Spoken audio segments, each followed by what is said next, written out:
Boom. We are alive, ladies and gentlemen. This is Tio in the Arcane Bear. We have a Sam Welsh, the founder of Infinity Force. We're going to be taking a look at the play to earn and guild sector. Sam, great to have you on the show. How are you doing today? I'm doing really well. Let me just make a slight correction. I'm a founding team member. I'm not quite the founder Oh, of, so of Infinity Force. That's quite all right.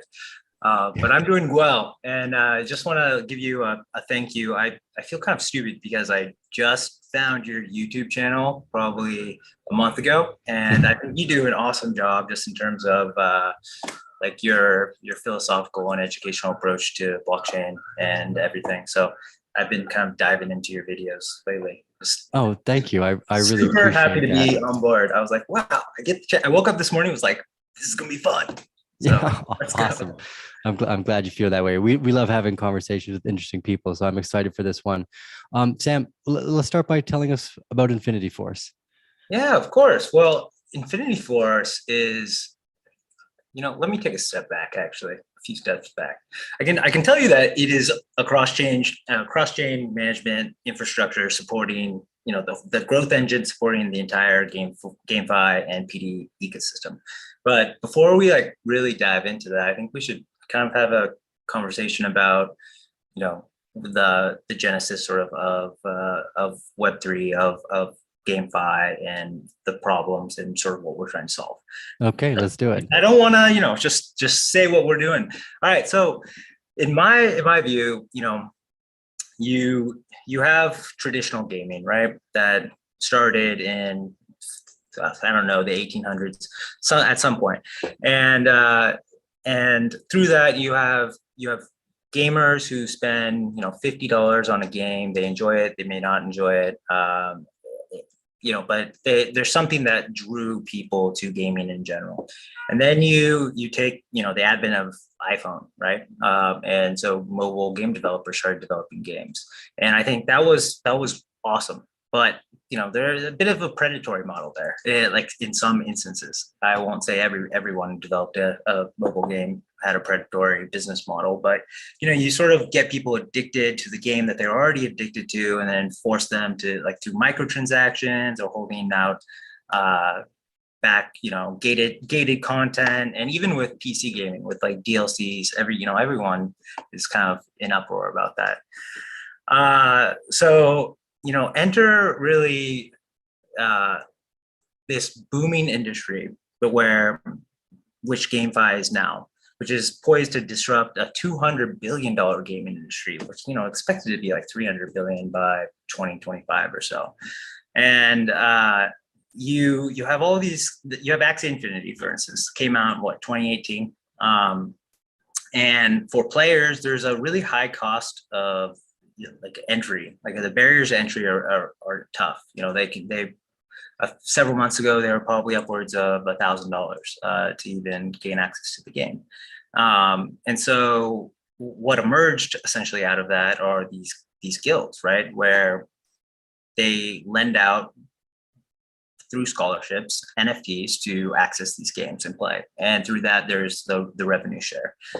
This was a beautiful business model that emerged, I think, especially right around the pandemic, where some countries, especially in like the APAC region, were highly affected by COVID. Many people losing their jobs, families losing their jobs.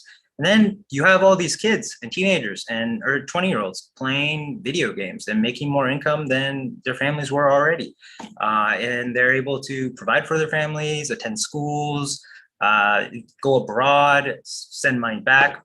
And that just was something that was so cool to me when I started exploring GameFi.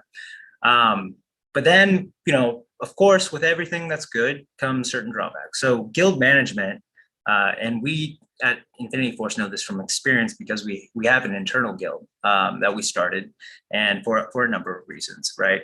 We started it to not only guide our product vision, to understand what was happening with consumers and players and gamers, but to understand the challenges, frankly, of managing a guild.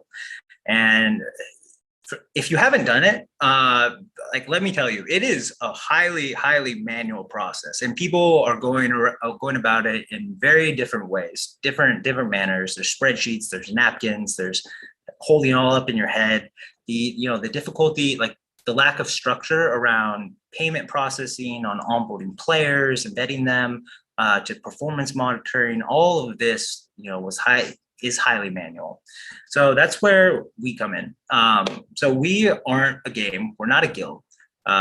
We are essentially a B2B SaaS platform, the infrastructure layer that lives underneath the whole play to earn ecosystem, right? And so those problems I just laid out for you about guilds and the highly manual process of them, we, through automation, we allow anyone, anywhere in the whole entire world to start their own guild or onboard their own guild to our platform. They have access to a global pool of trained and skilled players that have already gone through a vetting process that is automated. And we can get to that a little bit later. We offer the tools and resources to not only monitor performance in real time, but to also train and develop these guild managers and sort of teach them how to run it and manage a guild. And then comes the access to all of the games. So we have, and we can talk about this a little bit later, but we have significant strategic partners and with games that are really bought into these problems and challenges that we're trying to solve, right? Or we are actually in the process of solving. So that, along with the automated payment processing, and then the data analytics that are kind of powering it all, where you have a dashboard in front of you, and you can access it on your mobile or within Discord, and you can monitor how people are performing. You can set incentive-based tiers based on performance. So if someone's earning a certain SLP within Axie, they're paid a certain share. Versus someone who's earning a lot more, there's another share. So there's just so much to this platform. One of the benefits and approaches that we took, it's not just a vision. It's not something like we're speculating on. It's something that's actually already built. And another reason why we created our own guild was to use it as a testing platform, right? Where we have it within our own Discord and we have a guild of over 1,200 scholars that they're all Axie scholars at the moment, and we have plans to expand that out to probably 20,000 by the end of this year. But we use automated bots to interview them. We have the performance monitoring aspect of it.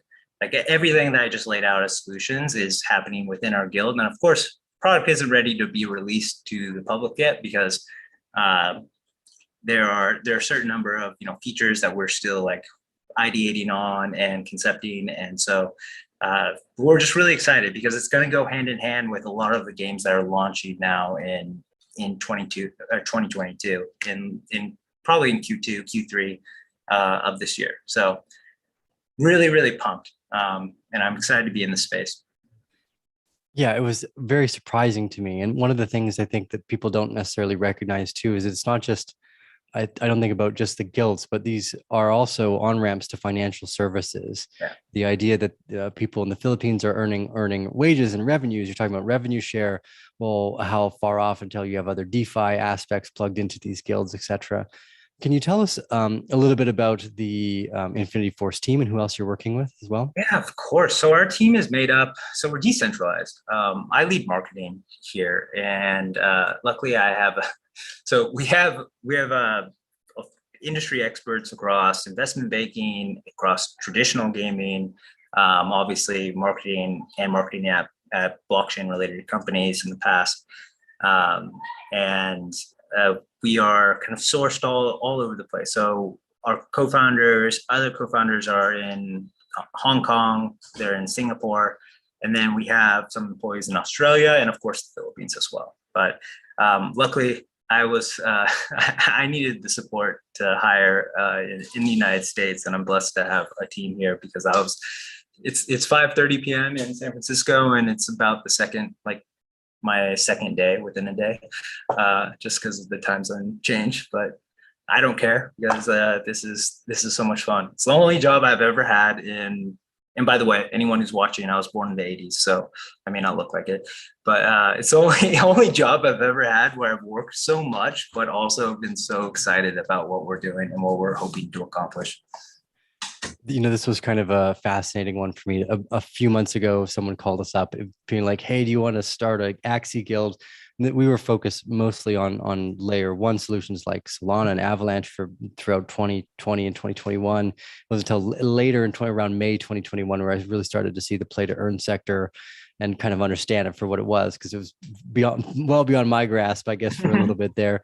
One of the reasons why I thought this idea was interesting was because of the way I was seeing so many people self-manage these guilds, as you were talking about, where people were kind of pre-interviewing and working and paying and managing these I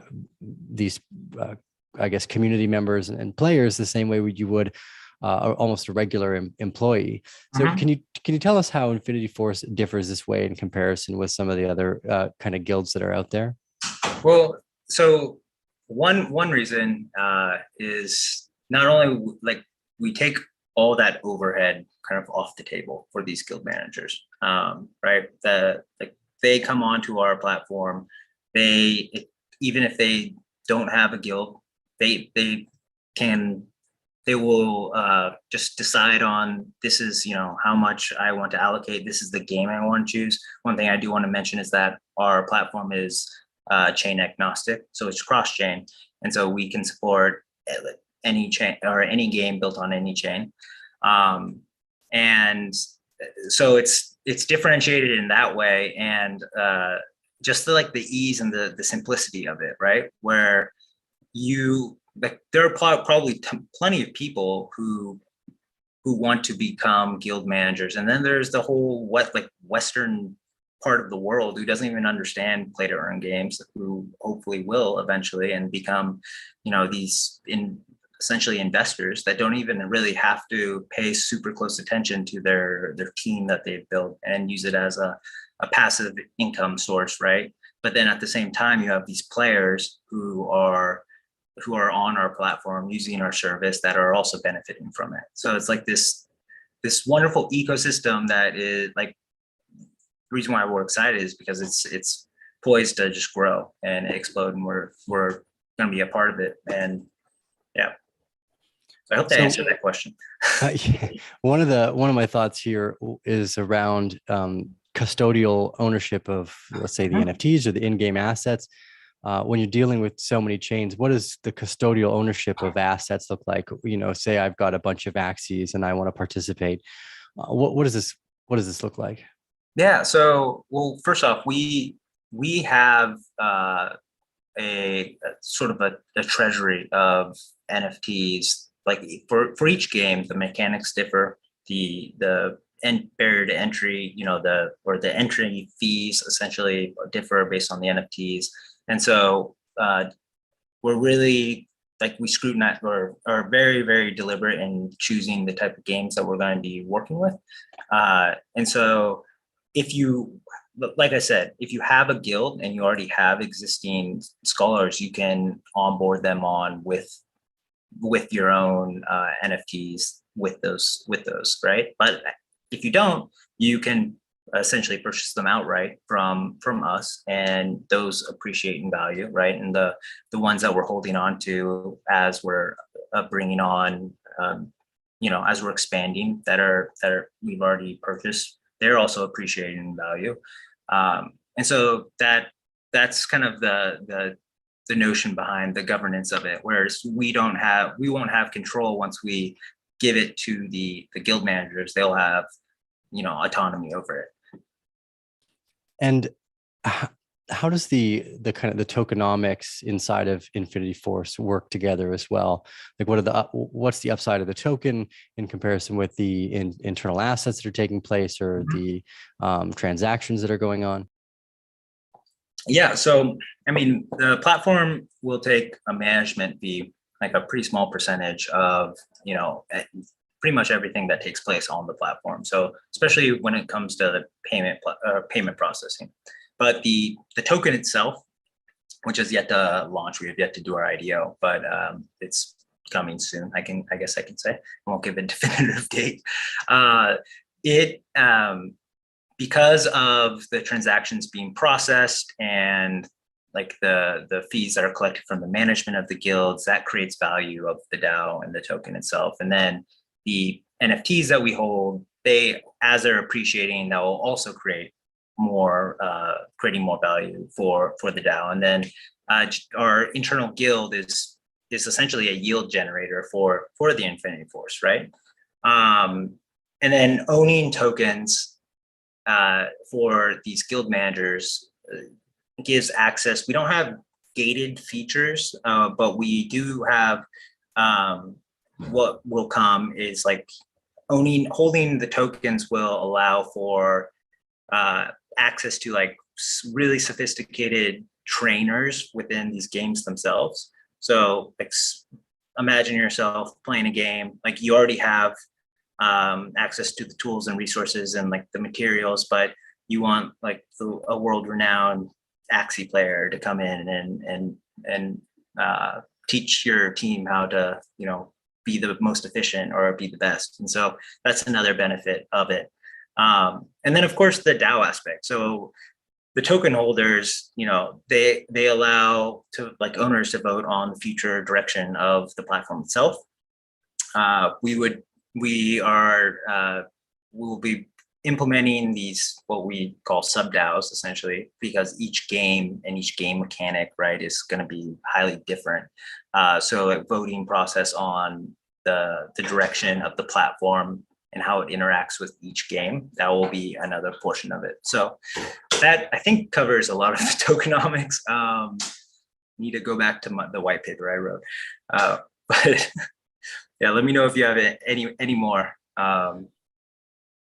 So my next thought here is around the onboarding of new games and what this looks like as well. You know, Axie has obviously taken a leap and bound around everything else, and most of the games we've seen at this point don't have working products totally. There's a few out there like Splinterlands is another good one. We had Agarode on the show about a month ago. He was great. What other games are you working to integrate that are up and running right now, and which ones are you guys most excited about that maybe are a little bit in the future? Yeah, I kind of have to be a little cagey about this. Great question. We've already announced partnerships with Codified, with Engines of Fury. We have a really, really, really big announcement coming up, I think tomorrow, with a AAA game that is amazing, frankly, that I'm really excited about. And one thing that's, I think I mentioned earlier, but the Infinity Force platform will be natively integrated within a lot of these games, within a lot of our partners. So it's not just going to be sitting on its own, right? It's going to be like because it's off chain, we'll use probably like Supra Oracle to bridge the gap between the backend data of the game and powering our system. And then on the front end of the game, you will have our actual platform like in game. So that's kind of the magic and beauty of it, where a lot of these partnerships are like with the game studios, and the games are really excited for, you know, a solution that, you know, it almost creates this network effect, right? Where the games that use it and it attracts players, and the players are like, wow, this is amazing. The guilds that are using it is like, wow, this is amazing, because not only the game is of the highest quality and I love to play it, but also the management of everything play to earn is seamless, right? So that's the vision, and that's what we're executing on right now. It just kind of takes like, because there are a lot of games and they all have different mechanics, you sort of have to take our tech team and you know, their tech teams and let them have a party and figure things out. So I can't really speak to the technical details of it because my dev experience is fairly limited. Well, Super Oracle's nice. That's another fun one for those of you that are out there doing your research. And this was one of the questions I was going to ask as well, is because this is a kind of a white label solution. How are you partnering with the potential for including it into games? Because I know a lot of these games are probably missing out and thinking to themselves, well, if we're creating the game, why do we not have these guild functions built in, whether it's revenue share or in-game NFT or asset loaning? In terms of building like a SaaS product like that, is the team finding integrating with these other games, and how supportive are the games you've chatted with about providing this particular type of service to their product? So if I understand your question correctly, we are supporting really only the games that have the NFT lending aspect of it, or the NFT aspect of it in game. And I'm like, those are the games that we'll be bringing on. So are you talking about one, like any play to earn game that doesn't have the functionality which makes sense to use our platform, we won't be onboarding, but of course that could drive them to, so many of these games are in product development right now, right? Like they haven't been released yet.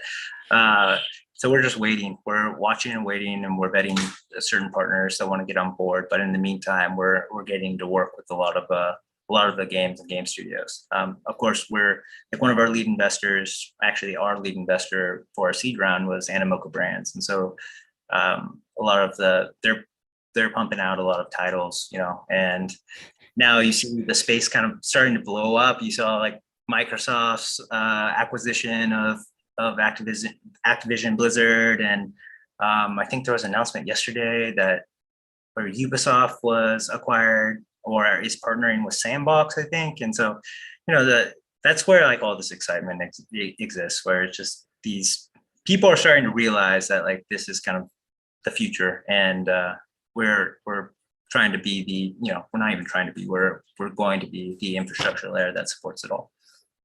Yeah, and Animoca is one of our favorite partners. They've got a great holistic view of this whole space and are well connected. I think they were some of the very first to recognize it. Yat's got a great great head on his shoulders there. One of my, I'm not a gamer are you a gamer at all, Sam? So I'm not going to give you my gaming resume, but I grew up gaming. I grew up. I have three brothers. I'm a middle child, and I watched all the video games being played throughout the house. Like it was all based around like school and education, sports. We were all collegiate athletes, and then for me it was music and writing and video games. So when like I can give an example of like say World of Warcraft, right? I actually have quite a bit of guild experience from that game where and this is just like emblematic of the reason why the GameFi space is going to take off is because you have a game like World of Warcraft where people are so excited about the new content coming out, or at least in the past with new expansions, and you'd have these guilds that form that don't have any of these solutions, right? They're manual solutions, and they are racing to acquire the best players, and then they go and are competing for to like clear the content of the expansion pack, right? Like, or so they're like competing to be the server first of doing that. And so from like my teens and throughout a lot of college, I was managing like a guild that had where we're organized. Instead of partying, I was probably, if we were holding practice like from like 6 p.m. till 12 a.m. and then we'd have our raid times. And so yeah, I'm really tuned in with the gaming community. Unfortunately, in the last like 5-6 years, my career and getting married definitely put a lot of that on hold. Your wife's not a gamer too? Come on now. No, her brother certainly is. But, yeah. So anyway, so I'm really familiar with the space and like the economy that developed within World of Warcraft, like the auction house dynamics. That was something that was taught as a class at Berkeley, where I went to school. Really? And like that was like this really crazy novel idea that started existing in games, right? And so like the fact that a university like UC Berkeley would incorporate that into like a upper level econ class is It's just fascinating to me. So instead, you have all these people that are fascinated with games and are like are really really excited about these games, and now they have the ability to actually earn income off of or hold, like people buying skins. I don't even want to tell you how much money I've spent on in-game skins for League of Legends back in my early 20s. It's like I live in San Francisco. I couldn't afford it back then. But it's like I had no ownership over that. Like I think my account got hacked and I lost like several $100s worth of, cosmetic skins that didn't have any real world value. And so I think that's also one of the reasons why I'm so excited about this space, because it feels like a bit of redemption for me. So one of my next thought here is around the kind of, I guess, both from either the guild manager or from the player point of view.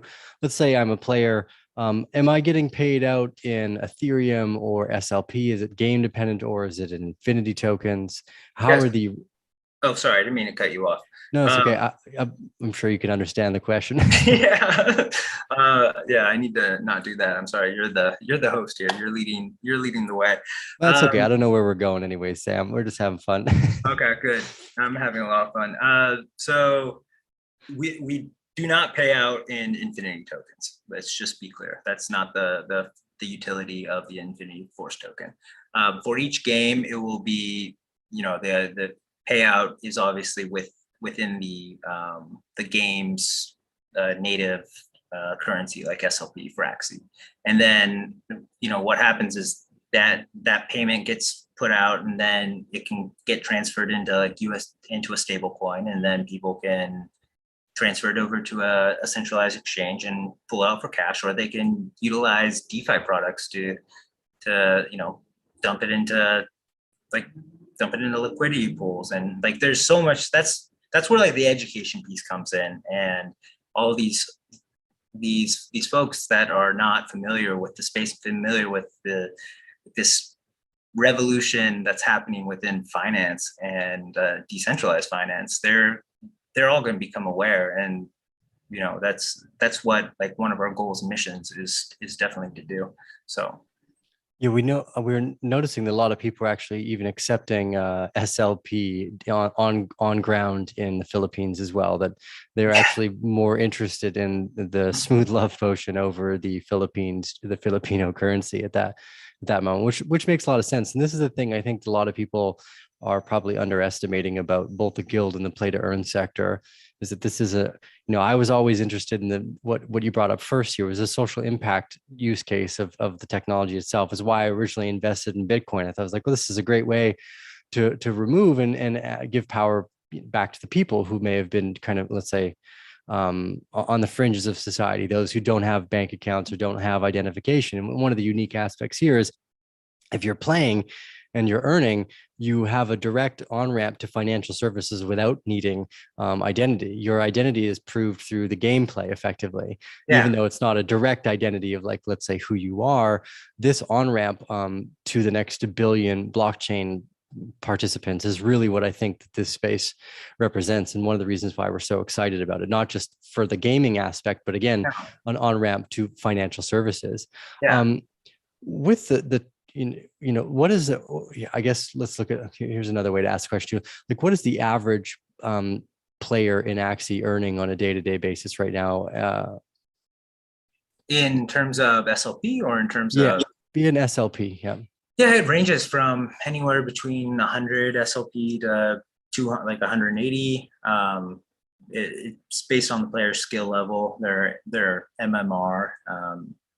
And unfortunately, the SLP took a huge dip recently, and that was kind of a problem within the community, and something that I think Axie did a good job at communicating and solving, or like helping solve. But I know that was some trouble, because most of our, when we're talking about the social aspect of things, that was also the biggest draw to me to participate in this space, was having a guild of 1,200 scholars and being able to really like sit down and chat with them. I literally go into our Discord and just say, hey guys, having an AMA, and they like a few hundred will jump in and they'll start asking me questions and just about life and about, about like how to talk to girls and just like real world connections are being made.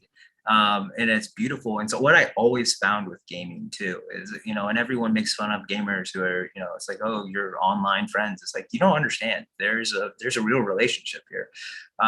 And then being able to provide for these people like that need actual assistance is really like the main reason why I'm so passionate about it. Like it's not profit driven for me. It's not like it's more, I'm obsessed with solving problems. And then I see no point in not like pursuing social good, right? And doing like everyone really is, I think everyone inherently wants to change the world for the better, right? And then some stray off that path and are confused. But this is like, for my position, I'm able to make that impact. And at Infinity Force, we're able to make that impact. And what's cool is if you look at our product roadmap, it doesn't just go to Q4. It's something that goes to 5 years, 10 years from now. And it's because we see all these other business models, right, that are still stuck in Web 2, especially with me and my background. I worked at a digital marketing agency for almost a decade and in Silicon Valley. And then I worked at blockchain.com for a while. And the products that are being reshaped and built, they're not really, they're kind of remaining stagnant. And by utilizing blockchain technology to, solve things like payroll, HR, accounting, like there's so many different things and so many different applications of Web3 that are just going to take off. And it's something that our infrastructure, while we're starting in GameFi and making that impact, it's definitely something that we're going to be pursuing in the future. And so that's why I'm so stoked to be a part of it. So actually, let's kind of rewind here. Take us over what the next kind of 6 to 12 months of roadmap for Infinity Force look like. Where can we expect to see everything over the next year? Yeah, of course. Well, obviously we're going to go through an IDO, and then we are announcing a lot of our partnerships. Right, we've done our investment raise. We have the capital to execute. But it's going to be about building, and it's going to be about listening to our communities and listening to the games and the gamers and figuring out what does our platform truly need.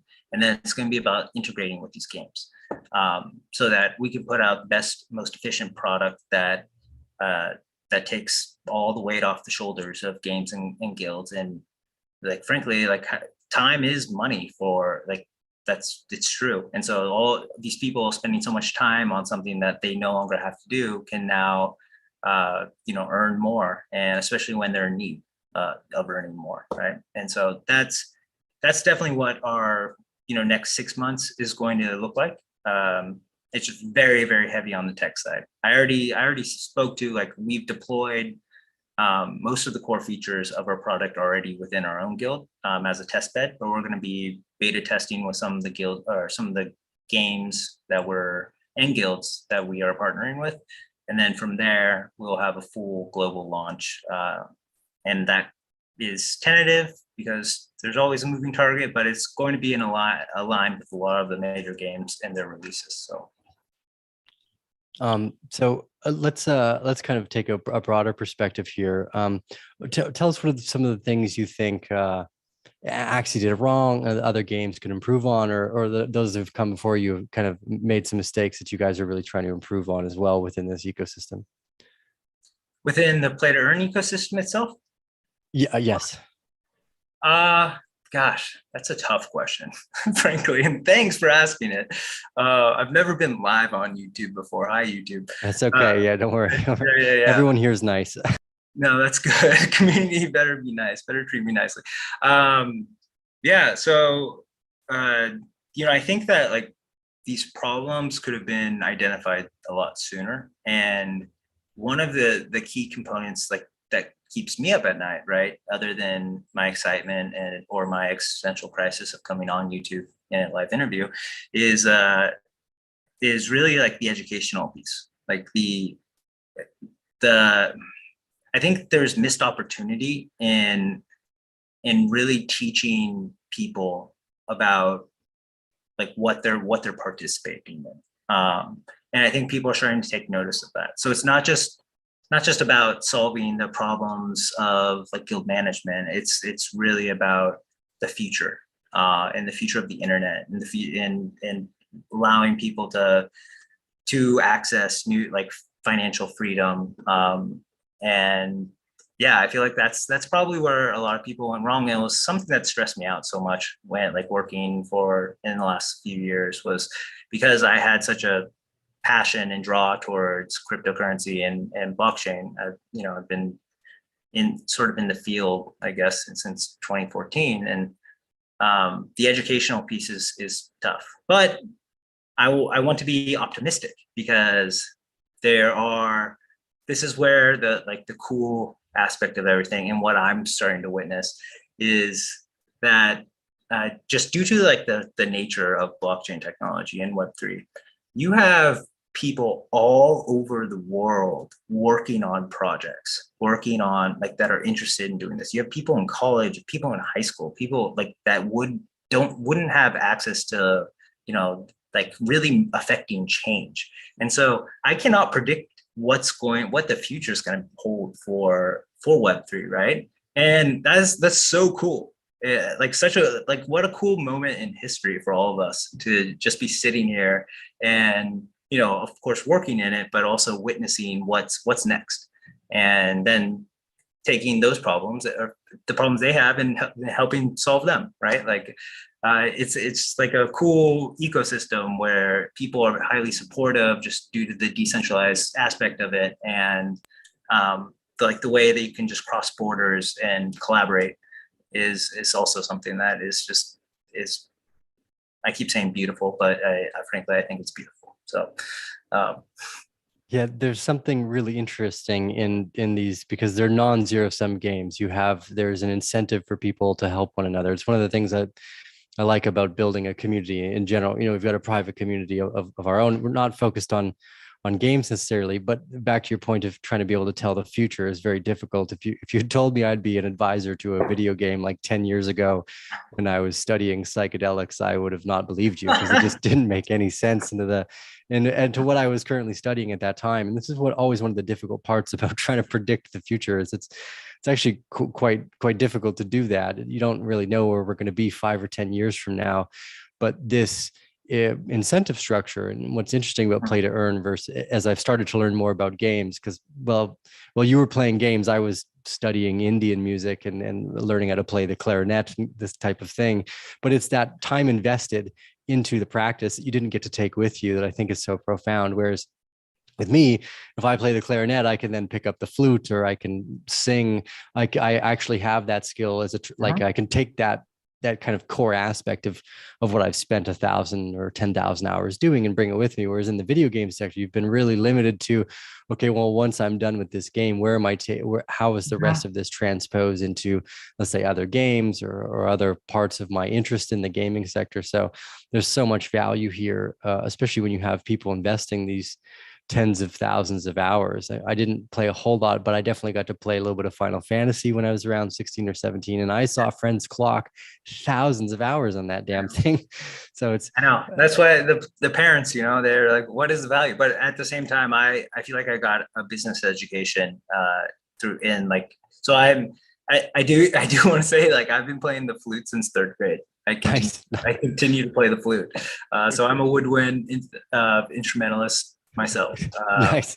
I love the piano.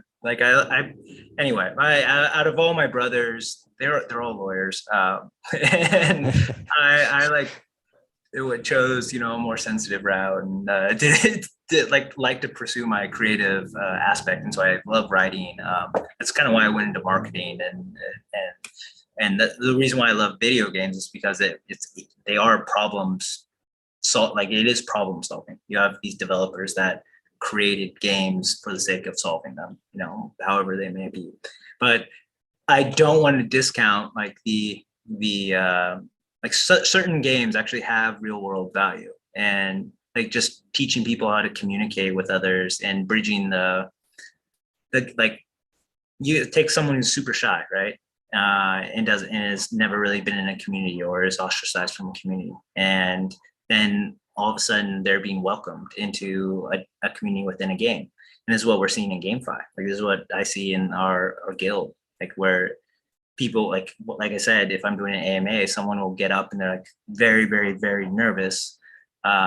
But I encourage them to, speak, and then they finally kind of break through their shell. And they say that like when I ask, what is your favorite part about being in this guild? It's like, well, it's the friends and the connections I've made. And it's not even really about like the focus on the earnings. It's so yeah, there is that. I can talk to you about this forever. I was interviewing a community manager the other day, and we actually brought him on board. And it was, and we like talked for the first 30 minutes about the role, and then the next 2.5 hours we talked about video games. And I'm a decade older than he is, but we were like talking about like the new patch coming out in team fight tactics and how it's going to affect the meta, and it was super fun. So. Anyway, off on a tangent.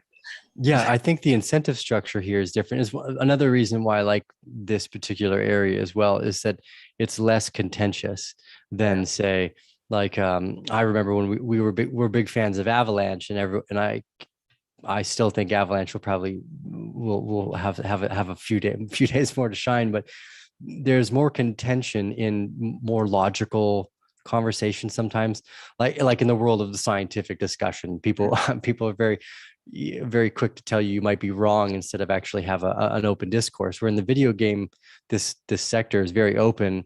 So not only do you have aligned incentives for the players through the potential now own the time that they're spending in the game, share that with other people, but the potential to have the asymmetric upside for some of this stuff too, where the video game like player, the esports teams, they're always kind of on the short end of the stick. There's this big barrier between the video game creators and then the owners of the owners, which are the owner of the asset of that game, effectively are like, hey, well, we made San Andreas or Grand Theft Auto. We basically own all this. You guys just play the game. Here, that barrier is being broken down, and I think that incentive structure and the playfulness of a game itself is really, really attractive.